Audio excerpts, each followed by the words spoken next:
We had now number 18 Florida State going on the road at number 24 Virginia. This was a very interesting game.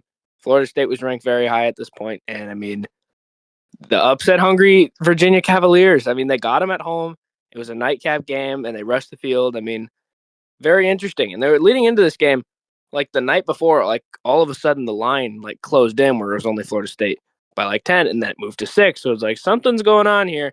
And Virginia, I mean, that home environment, late night, and they caught Florida State slipping on the road, Jack. Yeah, they definitely did, and we should have known it was going to be a great week of college football when like the Friday games really lived up and like just set the tone for the weekend for sure. But yeah, this was a great game. Um, Definitely some mistakes by either team, and both capitalized. Three turnovers by each team. Um, and yeah, this was a great game. And this was an overtime game, and the Florida State they barely even made it to overtime. It was a fourth down play, and Castellanos Right. barely made it just to get there. And there was a controversial call with a bobbled catch um, Right. after Virginia scored their touchdown. Um, what did you think about that? Did you think that was a catch? I I wasn't too sure. It does look like he caught it. Where like he when he starts to make the catch, it was pretty early into the end zone, but he bobbled it so far out, and they were saying Yeah. that it was still moving, but it felt like by the time he was getting close to going out, felt like he had already corralled it, where it was kind of moving, just kind of between his hands, and like the last ditch where he's going out of bounds, it feels like he was just kind of securing it, like tucking it. Hmm. I'm not entirely sure if I Right. agree. It just sucks. It sucks to end the game on like a play like that too, because they Right. ended up not even being able to get the first down when they could have had that touchdown. Where it's just like, Right. I don't know. I mean, it kind of does. I get what they're coming from with the ball moving, but I mean, it kind of looked like a catch to me. But I don't know, Jack.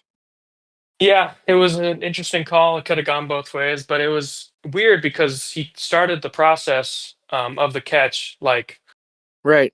before he even got to the end zone, and he like bobbled it for so long. It's interesting that he couldn't make that catch earlier. But yeah, and he couldn't like change directions either. It just sucks because you know, I mean, yeah, it sucks that that's the way it ended, but it was still a great game.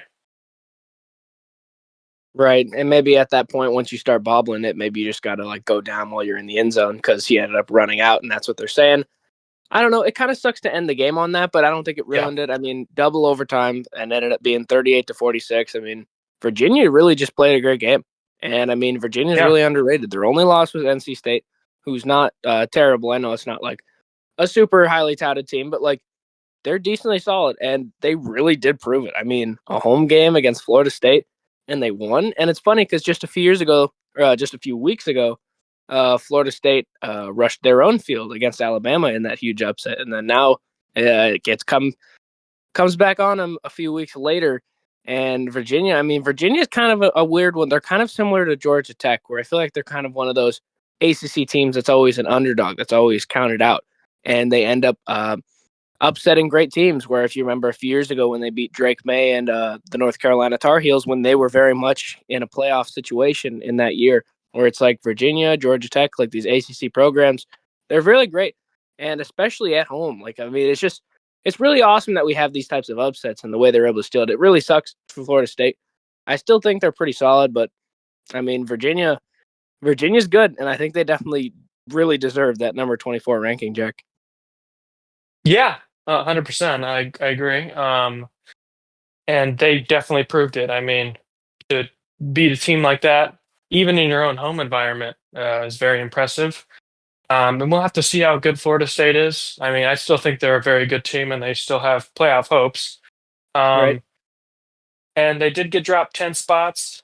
We'll get into that later about the AP poll, but I still think this. I mean, Mike Norvell is a great coach. He's going to get those guys ready, Right. and that's just a tough environment. You know, you're going to lose those games sometimes, and you just have to roll with the punches sometimes. Right. Yeah, I definitely agree. And it really just shows it's really tough to play on the road in your own conference with those rivals. Then we had, continuing with Friday as well, we had TCU going on the road at number 25, Arizona State.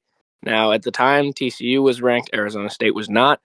But me and you had kind of called this one because this wasn't a huge surprise. Arizona State was at home, probably should have been ranked anyway, and their only loss was against a very great Mississippi State team on the road. So Arizona State wins 27-24. Wasn't that shocked by it? I still like TCU, but Arizona State's pretty good, Jack.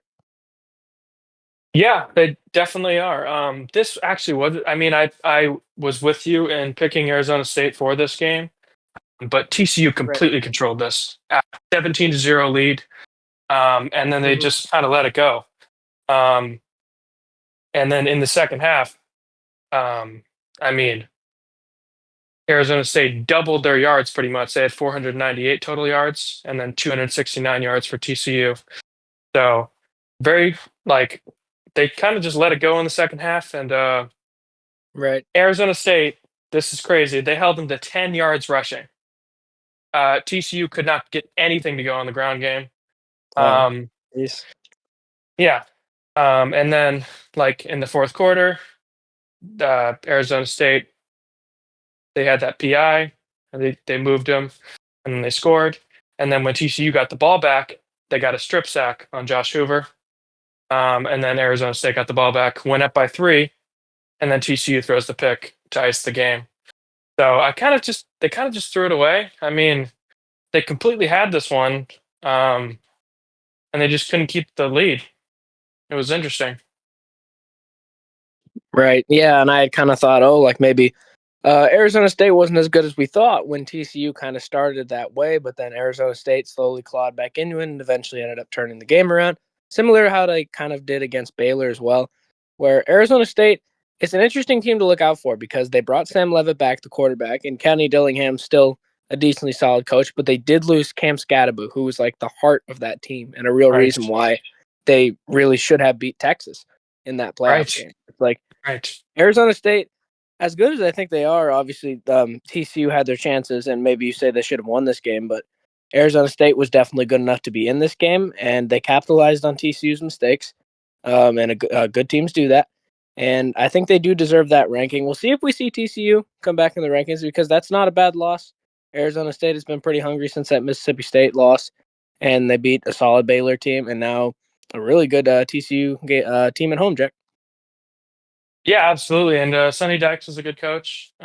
He's had an Right. amazing seasons before, so I don't expect any less from them. And this is a tough loss for sure, especially with that lead coming out of it. But yeah, I still have faith in them for sure.